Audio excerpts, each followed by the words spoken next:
I think this is going to be the top. That's going to be the highest it's going to go. Hold on a second, folks. I have another eraser I can use. I just realized that. It's here. It's in one of my bags somewhere. Oh, that's not it. Boy. Yep, carry all these materials with me. I might start inking this for you all.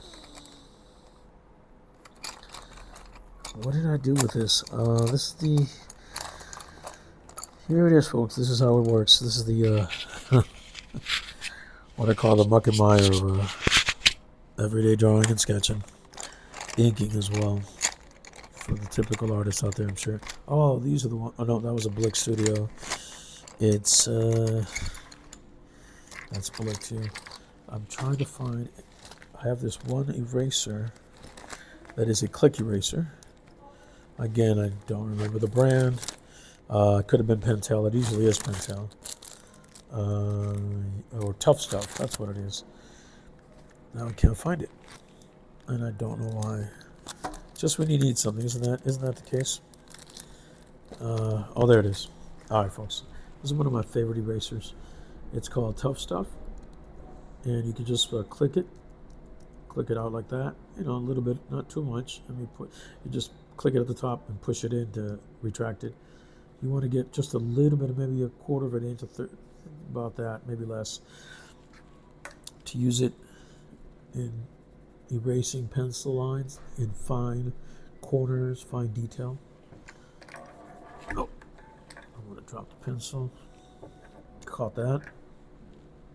This is me in whenever I have my drawing days, this is what I do. Alright, let's see if we can...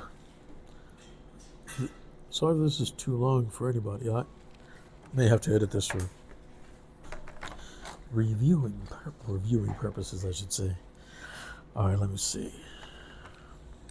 I got too much... I know it seems like I got a lot on the table, but So I'm going to create a line here. Oh, we're going to get a little creative here. Okay, this is a little bit of creative license that I'm going to take. Because I have to create the hilt. He didn't draw it, so I have to do it. And I want to give it a three-dimensional feel. Like this.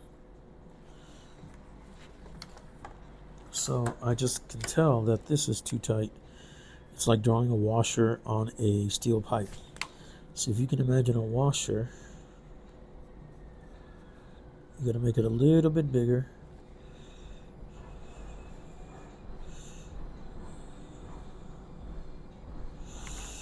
You don't have to, but you can.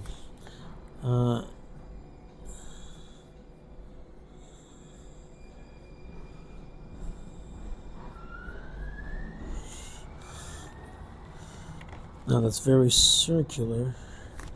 We're leaving a little room on the inside, which is not what I intended. Let's go back over it again. There we go. That's better.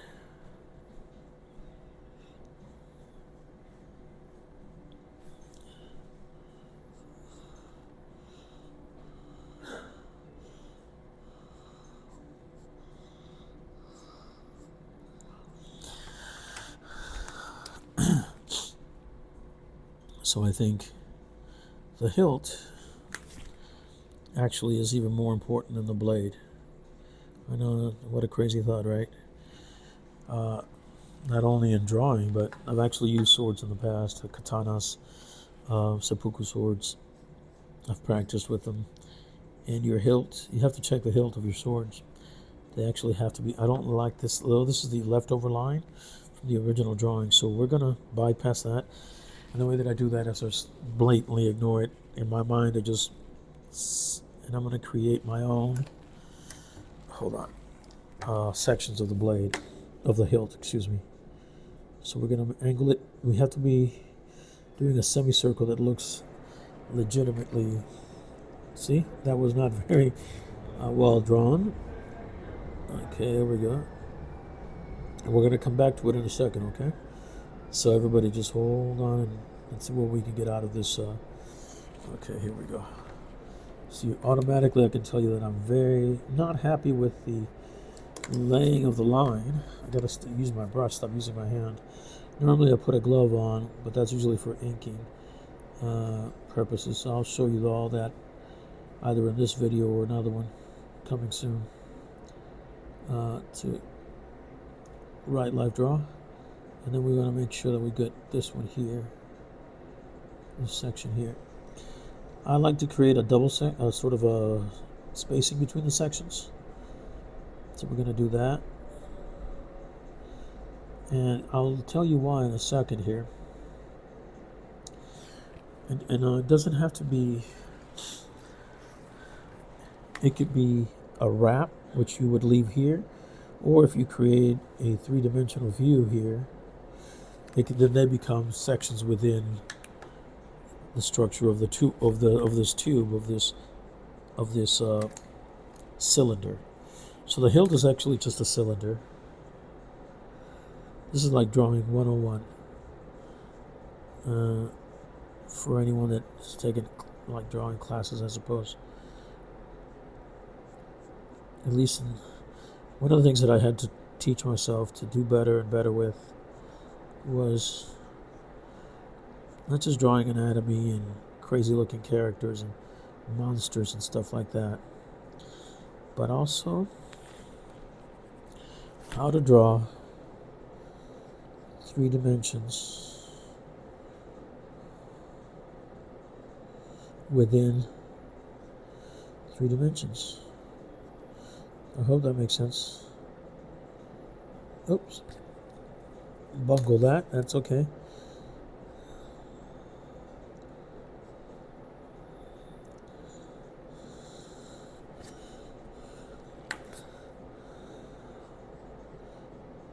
Now, for anyone thinking, well, why do all these details now? Why not do them later? I, for one, I can ink relatively quickly. However,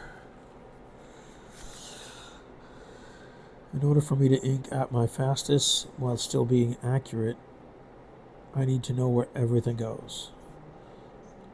That's just the type of inker that I am. I don't know about others, whether it's Scott Williams, whether it's Sandra Hope, whether it's, oh my gosh, some of the greats, Joseph Rubinstein. And I don't always have to know where everything goes, but I kind of like to know that in my head before I go and attack the, bring in the crow quills or the Hunt 102 quills or the, and you can see that I'm trying to make it very hand-drawn. I want to have it appear to be 3-dimensional and sectional, but it's very important to me that it does appear as if it was drawn, as if it would, if it's drawn by a human hand. That's just my take on it. Any type of drawing like this.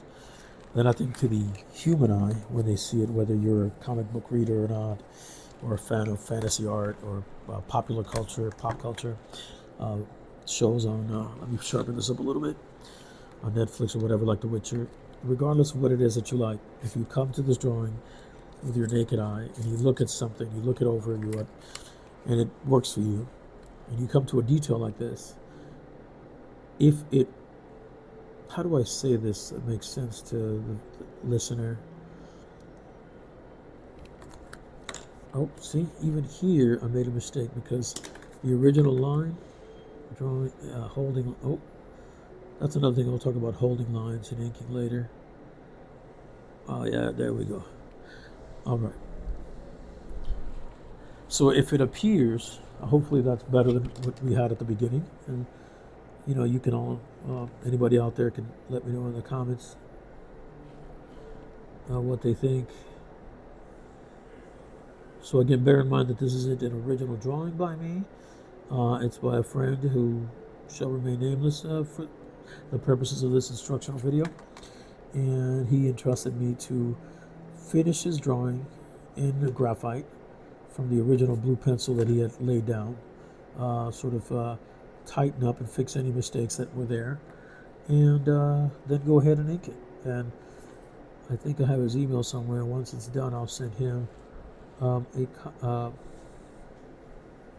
a copy of it, picture of it, video of it, whatever, because you could do both these days.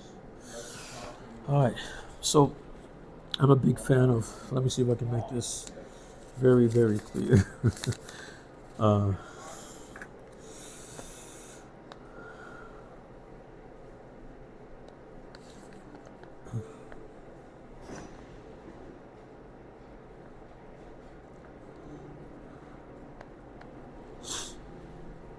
Now, I think the old saying is that form must follow function. I think that form must lead function.